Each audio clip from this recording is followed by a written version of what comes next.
show the seconds on it? Gloria a Dios. Ahí va. Ahora sí, estamos en vivo y en directo en la ciudad de Sufros. Gracias a Dios, hermano, por la oportunidad que tenemos de compartir hoy con todos los hermanos que nos acompañan de diferentes lugares. La iglesia Punto Servir. Yo soy su servidor, el pastor Otto García, junto con los ancianos, diáconos y oficiales de la iglesia. Hoy vamos a empezar un tema muy interesante sobre lo que es la consejería. Hablando de consejería, déjeme aconsejar esta cosa que se acerque un poco.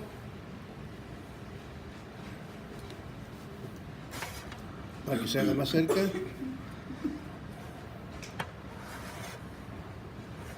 Ahí está, ahora sí.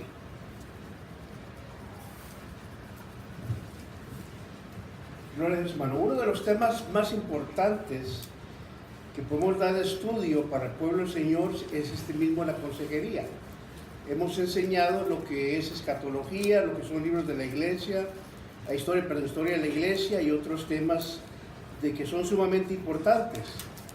Pero a veces, hermano, en las congregaciones o los ministerios no enseñamos lo que es la consejería ni la importancia de saber cómo aconsejar a alguien. Y nuestra meta, hermano, es empezar una serie de temas, no solamente a nivel espiritual, sino también a nivel familiar, a nivel personal. Acuérdense que una iglesia con un pueblo sano es una iglesia sana. Amén. Pero si una iglesia dentro de su gente hay problemas, hay adicciones, hay hábitos pecaminosos, hay pecado escondido, entonces lo que pasa es que esa iglesia empieza a decaerse.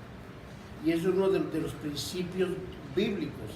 Dice la Biblia, hermano, que el pueblo que no tiene visión perece.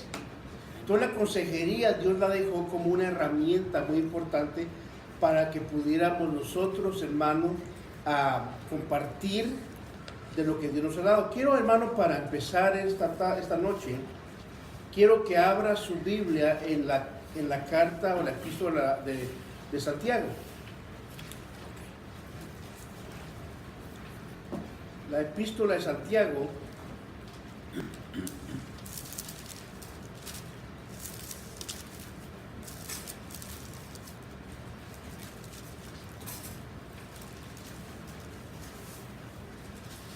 versículo número 16. Capítulo 5, verso 16. Leamos desde el versículo 13, hermano, para agarrarles agua. Ahora dice Santiago: ¿sufre alguno entre vosotros? Ahora, ¿cuántos de la congregación sufren, hermano? Todos tenemos un tipo de sufrimiento, sea personal, sea matrimonial, sea en el trabajo, sea con los hijos, sea con las áreas de uno, sea en la iglesia. Siempre hay un tipo de sufrimiento o conflicto. Oiga lo que dice: ¿sufre alguno entre vosotros? Que haga oración. ¿Está alguno alegre? Que cante alabanzas. ¿Está alguno entre vosotros enfermo? Que llame a los ancianos de la iglesia y que ellos oren por él, ungiéndolo con aceite en el nombre del Señor. Oiga, y la oración de fe restaurará al enfermo. Y oiga la siguiente frase: y el Señor lo levantará. Y si ha cometido pecados, le serán perdonados. Ahora, ¿qué es lo que va a perdonar el pecado? No es la ungida con aceite. Fíjese, ¿qué es lo que dice el verso 16? Por tanto, confesad vuestros pecados unos a otros y orad unos por otros para que seáis sanados. La oración eficaz del justo puede lograr mucho. Entonces, Santiago está conectando este tipo de sanidad con una sanidad interna. Ahora, hay gente que tiene sufrimientos físicos, dolores físicos, pero también, hermano, hay aquellos que no sufren de ningún dolor físico, no hay problema en las coyunturas, no hay problema en ninguna parte del cuerpo, pero por dentro, emocionalmente, están enfermos, están heridos. Entonces dice la Biblia, Santiago dice que hay unos que también están en pecado. Y dice, y ya cuando viene la confesión, entonces entra el perdón de Dios. Ahora, fíjese qué interesante, ¿no? Cuando hablamos de la consejería, tenemos que hablar de la consejería pastoral. No puedo hablar, hermano, de una consejería secular porque nadie aquí es un psicólogo, nadie es un psiquiatra. Creo que la más cercana a esa rama es nuestra hermana Irma, pero ahí, de parte mío, me quedo patinando porque no tengo un grado en psicología. Tenemos entrenamiento, tenemos herramientas que nos han ayudado para poder aconsejar al pueblo. Ahora fíjense lo que escribí en mis notas. Ahora, consejería pastoral. Técnicamente es un aspecto específico del ministerio, de la cura de almas, llamado cuidado pastoral. Entonces, ¿qué, hermano, qué específicamente, qué es el ministerio qué es la consejería del ministerio? Es una herramienta para ayudar a curar las almas. Ahora, vamos a entrar a mucha gente que va a ver este estudio, le va a encantar. Otros van a haber deseado que no lo diera, va a ver por qué un momento. Ahora fíjense, oiga esta parte. La consejería es el arte de ayudar a las personas, como un consejero pastoral o espiritual, sea en situaciones informales utilizando métodos psicológicos y recursos espirituales en una serie de entrevistas. Fíjense. Entonces, ¿qué es la consejería? Es una arte para ayudar. Ahora, cuando hablamos de arte, no todo el mundo tiene la misma gracia o el mismo don llamado para una arte. Por ejemplo, la cocina. Hay quienes nacieron con el sartén en la mano, un ejemplo de nuestra hermana. Me imagino que nació con el sartén o la olla en la mano. ¿Por qué? Porque hay gente que de hecho cocina rico. Pero no todos tienen ese don. ¿Por qué? Porque es una arte, o se especializan en eso. Ahora, cuando uno estudia, hermano, esto, dice claramente que lo que es la consejería es el arte de ayudar a las personas. Fíjese que a mucha gente le gusta meterse en problemas ajenos, pero no para ayudar. El propósito de la consejería es el arte de ayudar. Ahora, fíjese, el que practica una arte es porque le gusta. Mi hijo Johnny está metido en taekwondo, artes marciales, a él le encanta eso. Ya va para su cinta azul. Fíjese que entonces a él le encanta. Hay otros hermanos que hay diferente pintura, hay quienes hacen esculturas, depende de lo que haga, es una arte, hay una gracia, un llamado que la gente se deleita en hacer. Entonces la consejería no es para todo el mundo. ¿Por qué razón? Porque no todos son llamados a esa arte.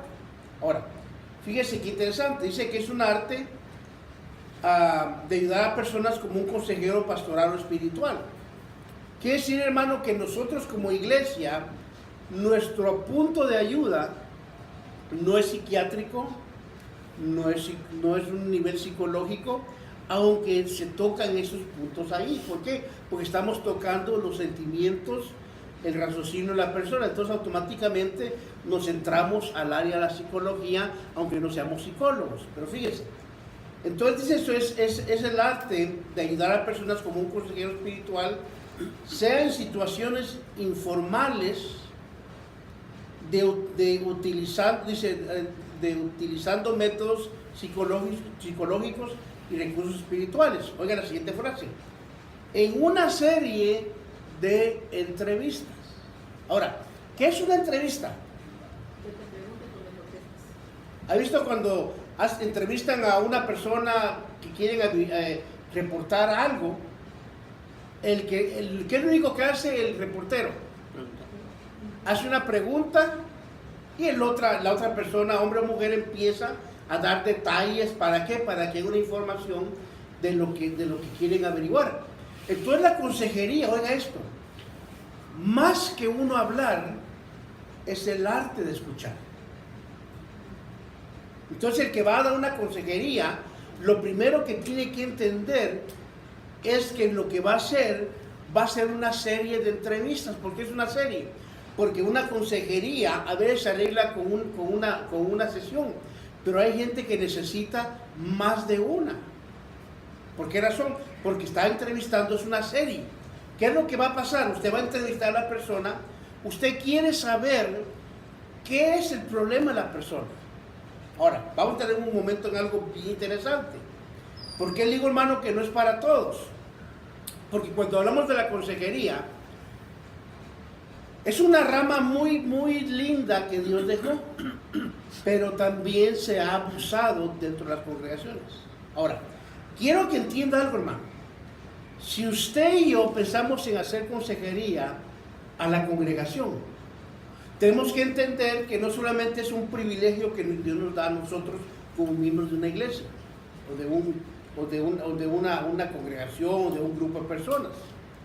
Es un privilegio que Dios está dando, pero ese privilegio trae una responsabilidad muy grande. ¿Por qué razón? Porque cuando usted va a dar una consejería, uno de los requisitos importantes es que tienes una persona reservada. ¿Por qué razón? Y es lo que quiero, que por eso decía que muchos van a haber deseado que no hubiera dado este tema.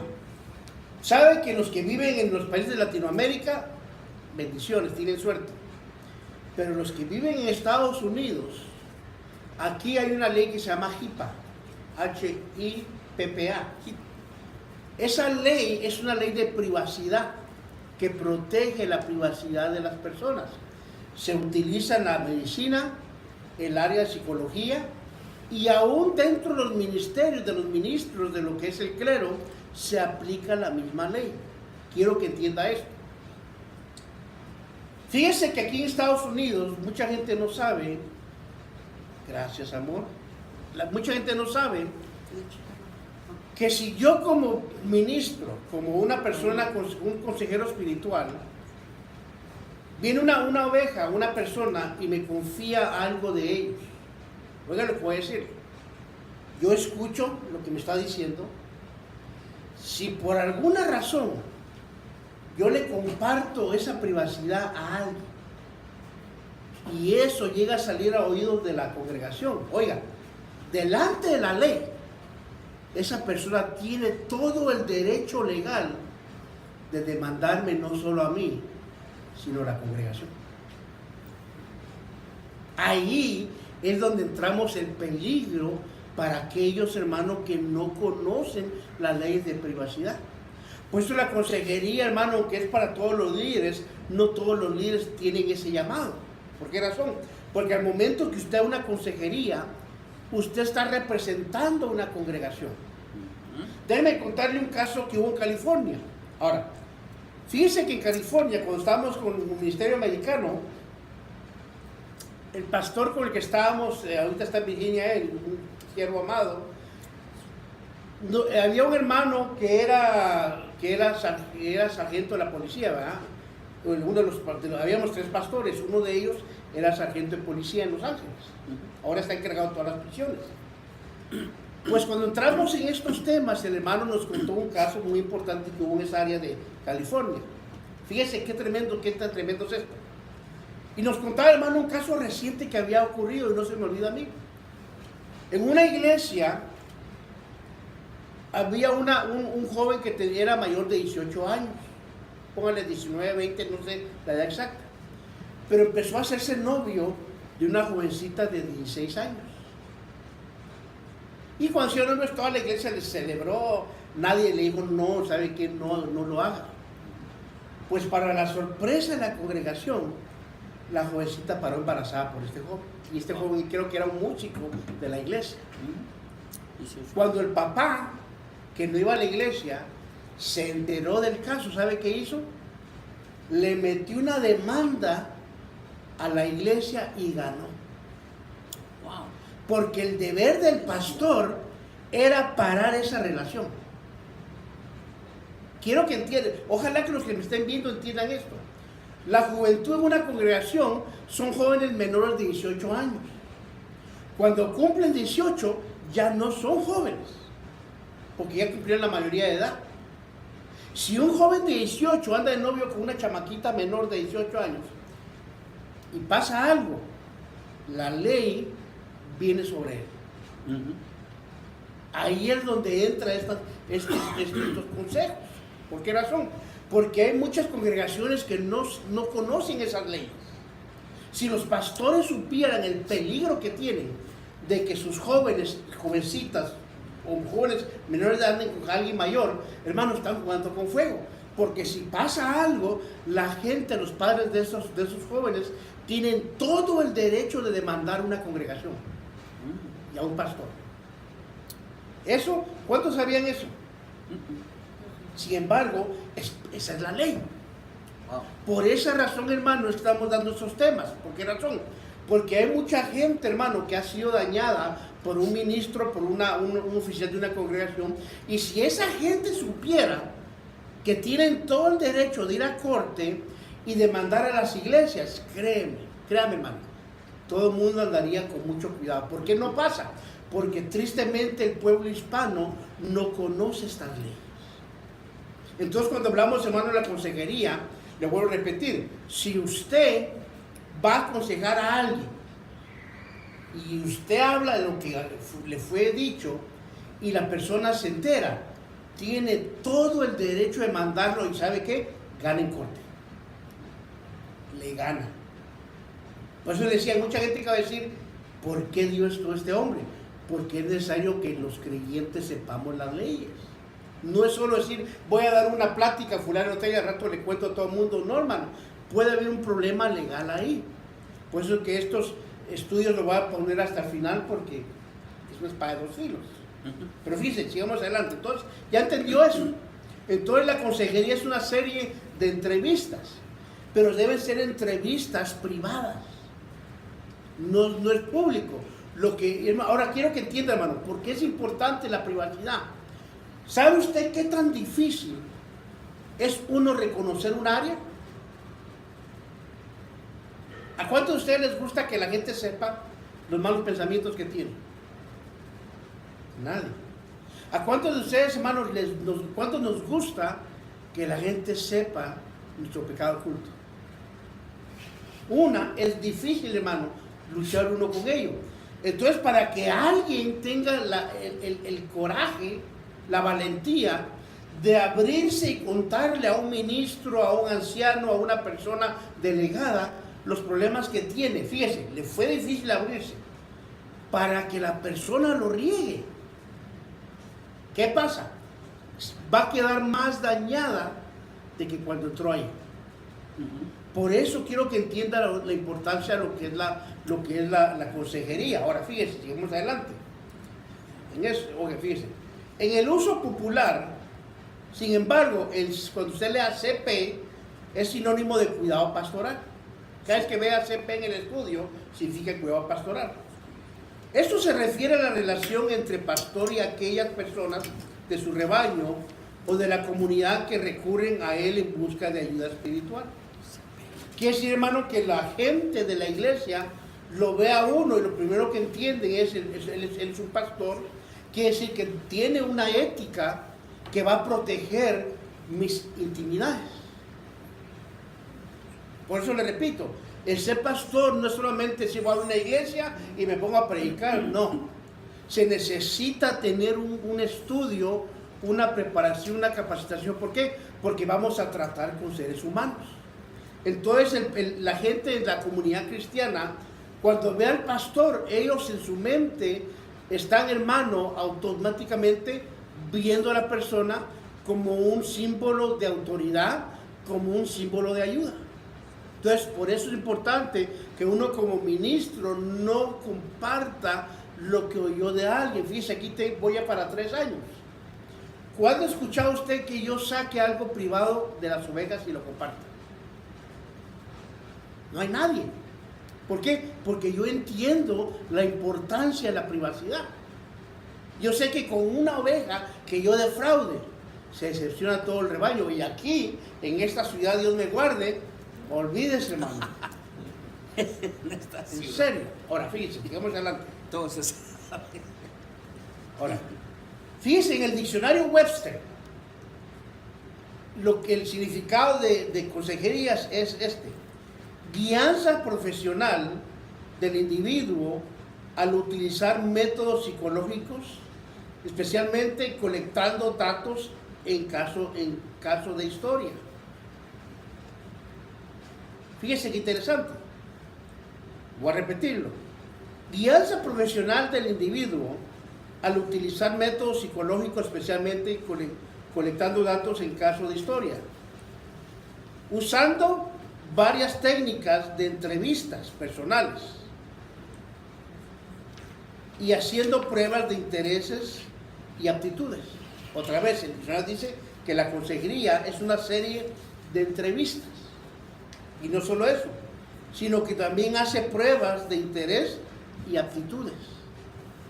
Ahora, la semana que viene vamos a tener un libro buenísimo, hermano. Buenísimo libro. Un pastor me lo regaló. Le comenté, hermano, lo que iba a dar. Y me preguntó qué material. Dije, material que tengo, ¿sabes qué? Me mandó un mensaje donde ya muestra que viene en camino, ya lo pagó. Buenísimo, es un libro didáctico. Este libro va a traer una hoja para que hacerle copia, y cuando demos consejería, cada persona que se aconseje va a tener un archivo. Eso va a estar con candado. No lo puede tener así allá, tiene que estar bajo llave. ¿Por qué? Porque es un documento legal. Nadie puede ver eso, hermano. Ahora, ¿por qué se archiva? Quiero que entiendas esto. ¿Por qué se archiva una consejería? ¿Por qué se va a archivar? Para verificar el proceso, ¿no? Una, verificar el proceso, ver el cambio, pero segundo, como una protección legal. Va a ver los temas que vienen más en ese libro. Dije, wow, está maravilloso, son temas tremendos. Ahora, entonces esos libros, hermano, ese libro va a ser una herramienta buenísima para esta serie. Ahora, entonces lo que significa el diccionario. Ahora sigamos adelante, fíjese. Hoy solamente es una introducción. Oiga lo que escribí aquí. La consejería cristiana es solo usando la palabra de Dios para aconsejar a otros, y para algunos no tiene nada que ver con la psicología. Fíjese, cuando hablamos de consejería cristiana, el centro del cristiano, ¿cuál es, hermano? Es Cristo. ¿Y cuál es la base de nuestra fe? La Biblia. Entonces, la psicología cristiana, la consejería cristiana se basa solamente a través de la Biblia. Fíjese, qué interesante. Hay un grupo de cristianos que de ellos opinan que la psicología no tiene nada que ver en la iglesia. Yo estoy a favor y en contra. Sí y no. ¿Por qué razón? Porque la psicología, hermano, aplicada, fíjese, la palabra psique, ¿qué significa? Mente o espíritu. Psique. No, alma, fíjese. Mente y alma. Psique es el alma, el neuma es el espíritu. Entonces psique es el alma. Neuma. ¿Y la palabra logia? Conocimiento. Estudio. Entonces la psicología es el estudio de la mente o el alma. Todo el mundo, hermano, lo agarra mal por el padre de la psicología. ¿Se acuerdan cómo se llama? Sigmund Freud, muy bien. Entonces mucha gente lo ve mal cuando hablan de psicología porque se imaginan eso. No, hermano. Dentro de la Biblia vemos, fíjese qué interesante, aunque la Biblia no es un libro de psicología, hay versículos que la misma psicología ampara, hermano. Igual que no es un libro científico, pero la ciencia confirma lo que la Biblia dice.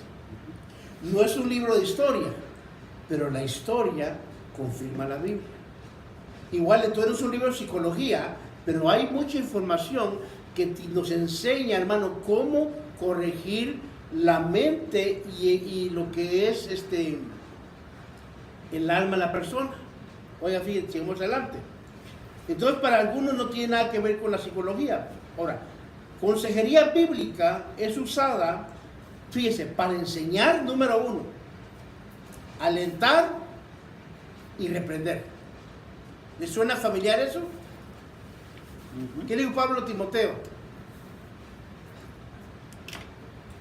Muchas cosas. Pero Pablo de 1 Corintios nos dice que la profecía es para edificar, exhortar a exhortar, Exhortar, edificar, edificar. mire.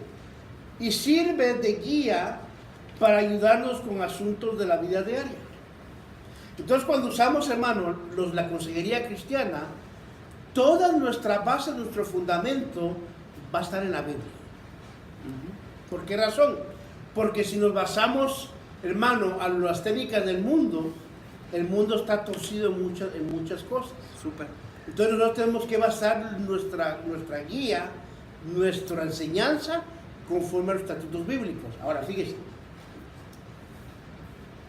Sigamos el último párrafo. El consejero cristiano instruye a otros que quite su confianza y su mente del mundo. Ahora, ¿por qué es importante eso, hermano?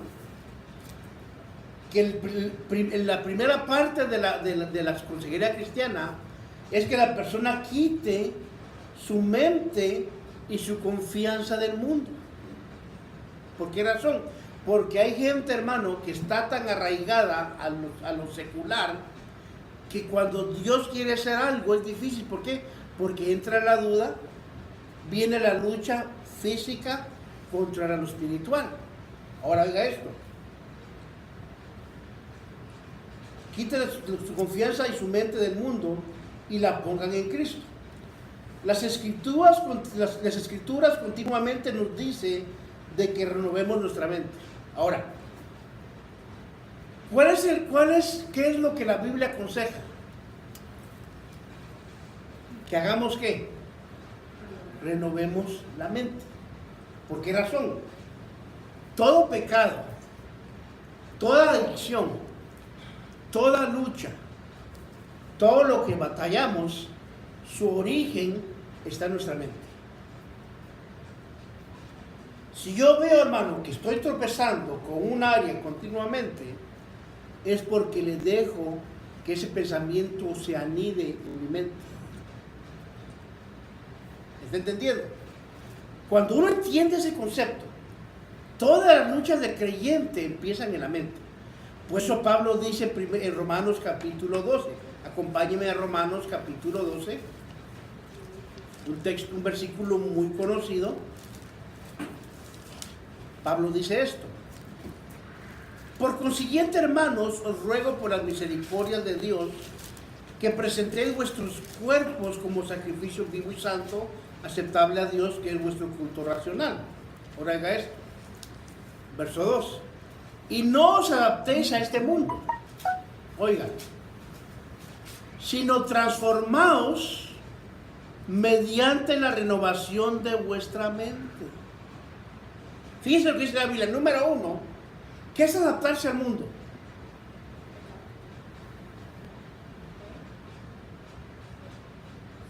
Seguir las concupiscencias del mundo. Ok. Uno, pecado, ok. Pero más específicamente. Por ejemplo, hermano, veamos un poco lo que es la moda.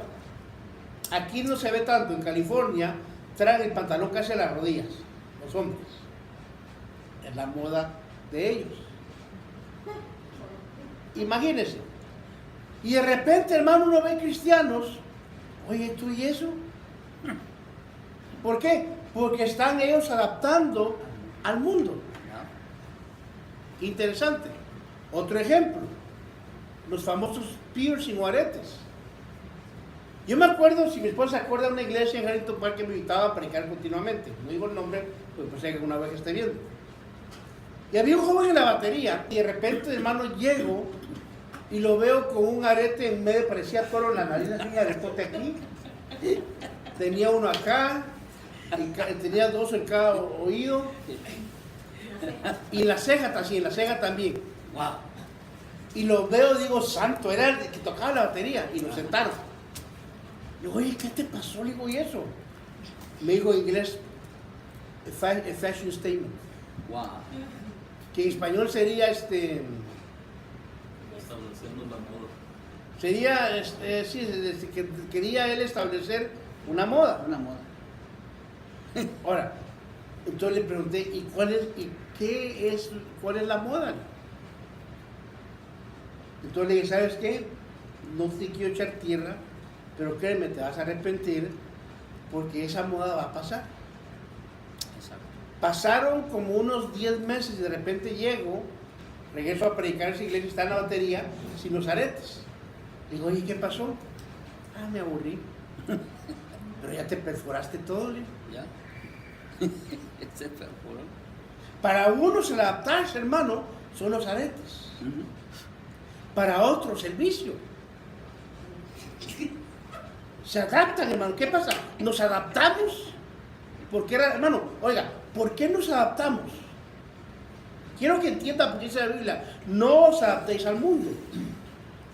¿Por qué, hermano? Fíjese, yo no soy un tomador ni nada, pero digamos por didáctica, me gusta el chupe, solamente como ejemplo.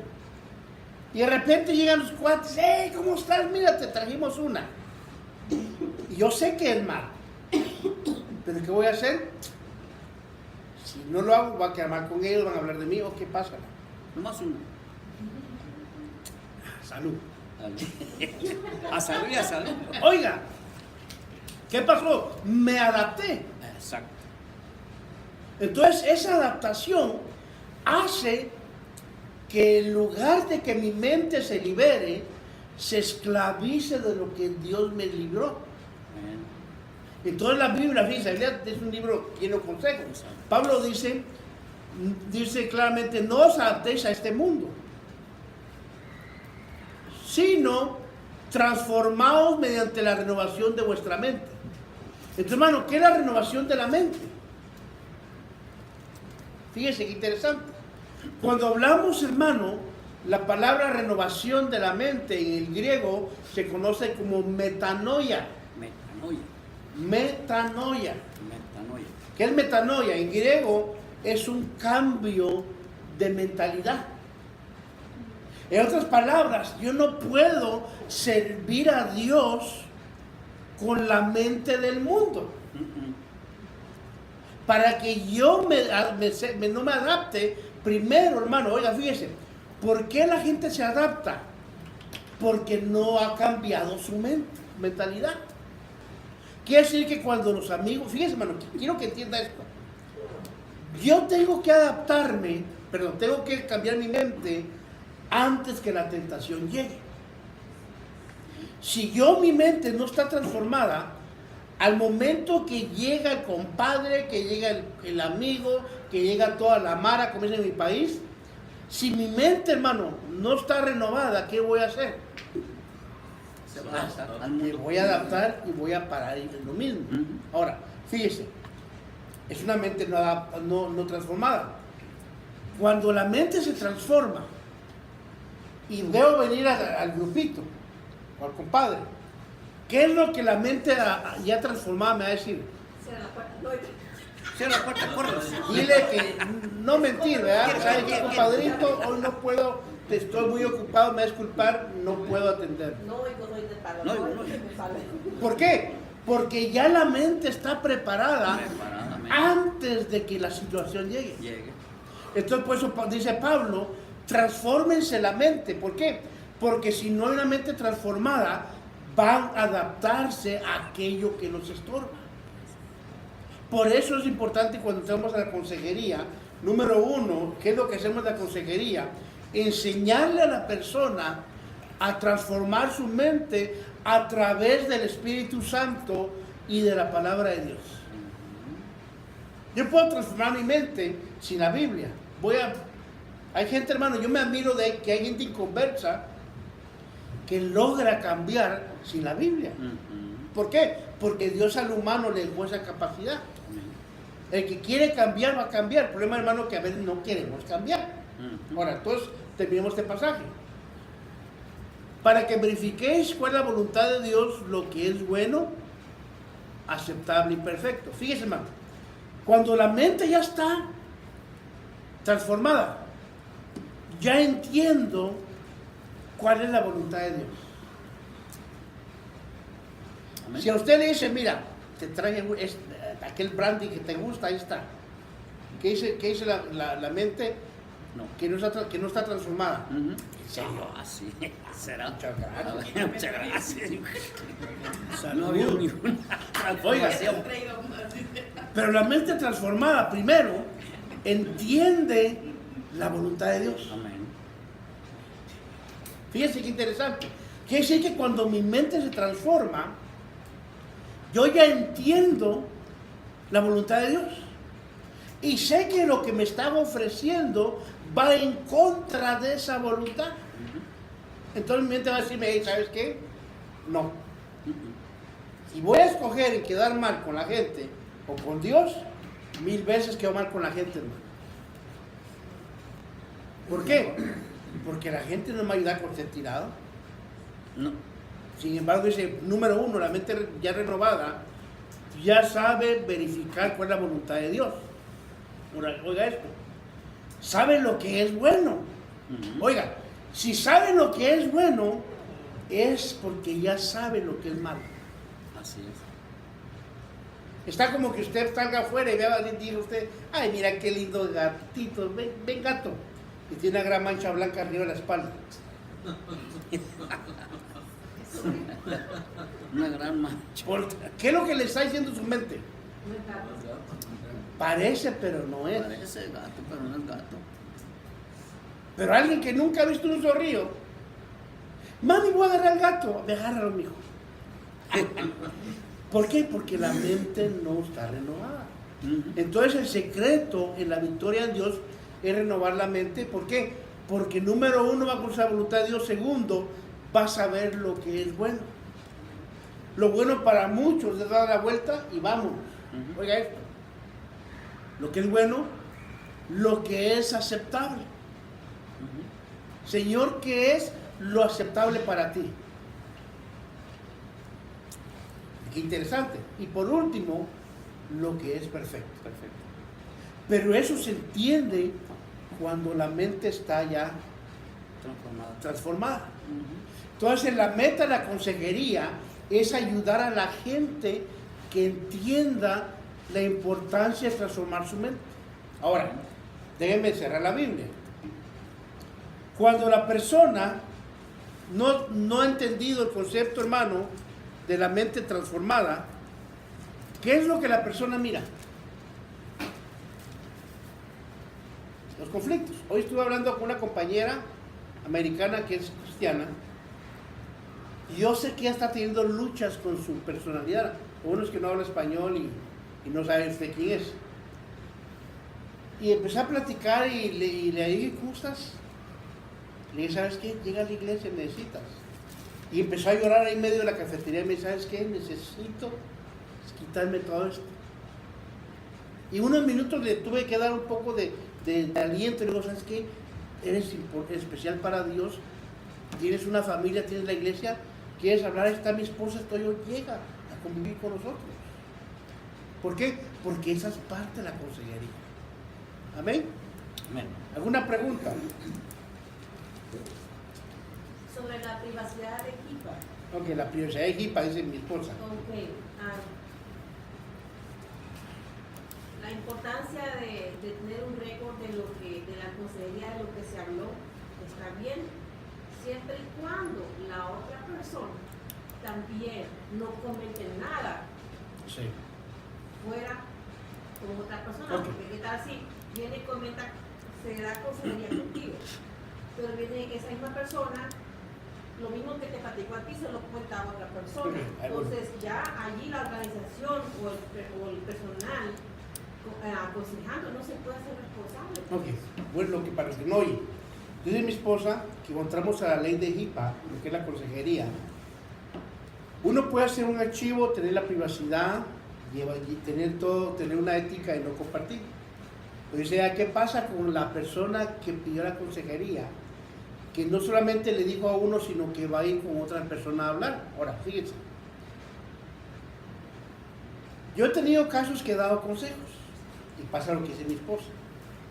De repente se divulga el problema, y lo primerito que pregunto yo, ¿a quién le dije yo? Nadie. ¿Quién te dijo? La persona. Yo quedo libre.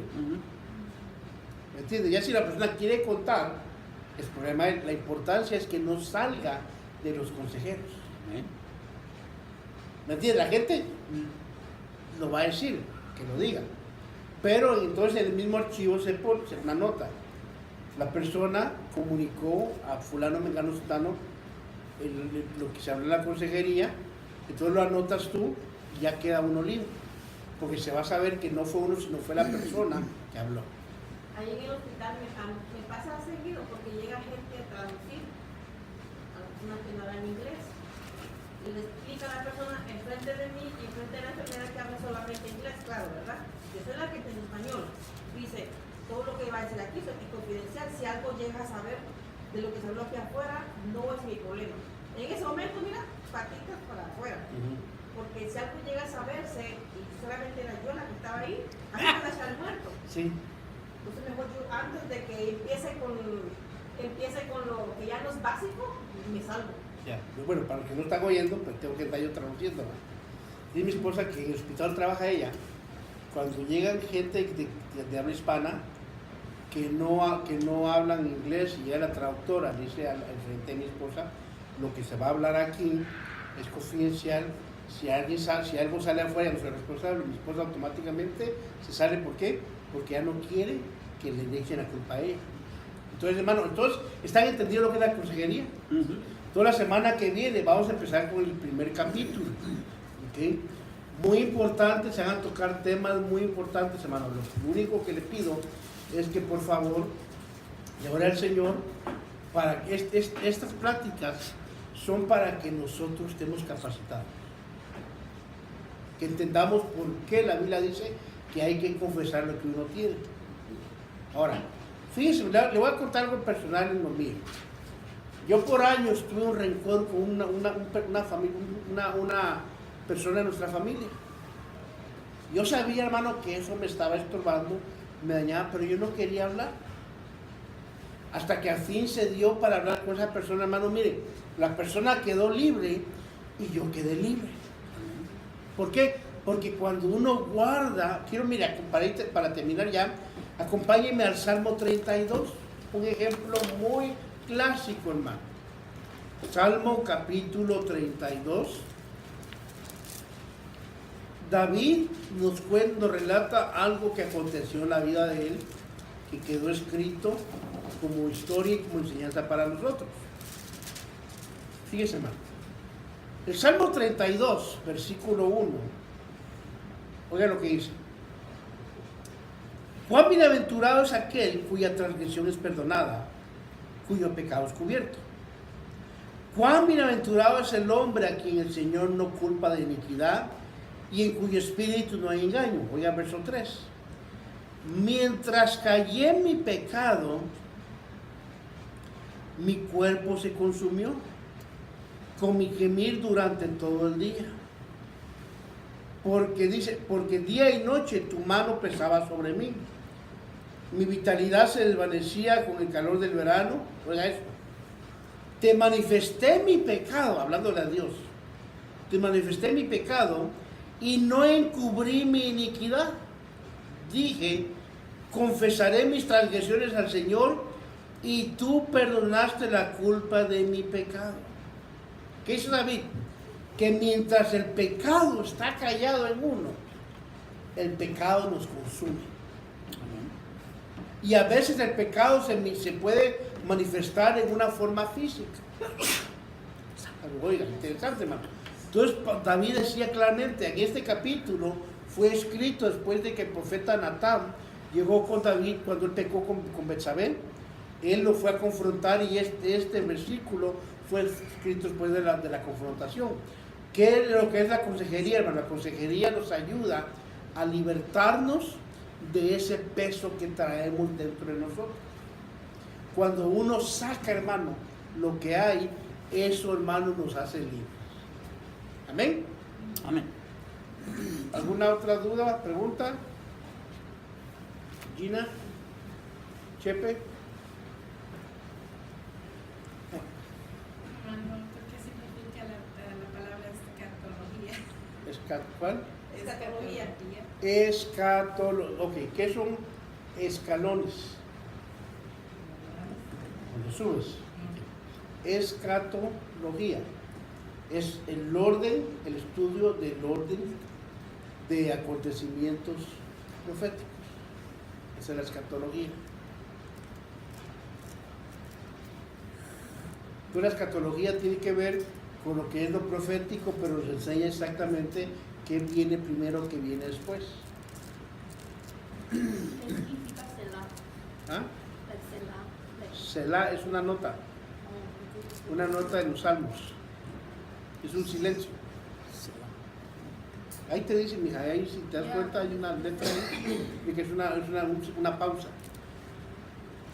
Gina, veo que tiene una pregunta.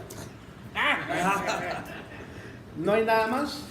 Ever, todo tranquilo. Hermano, A ver, Rosy. Aquí dice, mientras confesé mi pecado al Señor. ¿Por qué es necesario confesar el pecado a otra persona que no sea el Señor? Ok, bueno, muy buena pregunta. bueno, Porque la pregunta de mi esposa dice, mientras callé mi pecado, dice, confesé mi pecado al Señor. La pregunta de mi esposa es esta. ¿Por qué ¿Por qué es necesario? Es necesario confesarle a otro hombre? declarar el pecado a otro hombre y aparte de Dios? Ahora, fíjese. Vayamos a Santiago, hermano. Lo que estamos leyendo ahorita. Santiago 5. Santiago 5.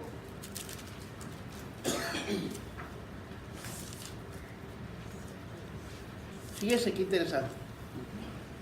Verso 16. Por tanto, confesad vuestros pecados unos a otros y orad unos por otros para que seáis sanados. Ahora, aquí, ¿qué es confesar el pecado uno a otro? Quiero explicarles esto, hermano. Muy buena pregunta. Los pecados que yo cometo contra Dios, ¿se los tengo que confesar a quién? Adiós. A Dios. Los pecados que cometo contra mi prójimo, aquí se los tengo que confesar al prójimo. Y ahí la diferencia. Entonces dice Santiago, por tanto confesad vuestros pecados unos a otros, oiga esto, y orad uno por otros para que seáis sanados. Está hablando que si yo peco contra algún hermano, él o ella va a quedar herido. Entonces, ¿qué tengo que hacer yo o la persona?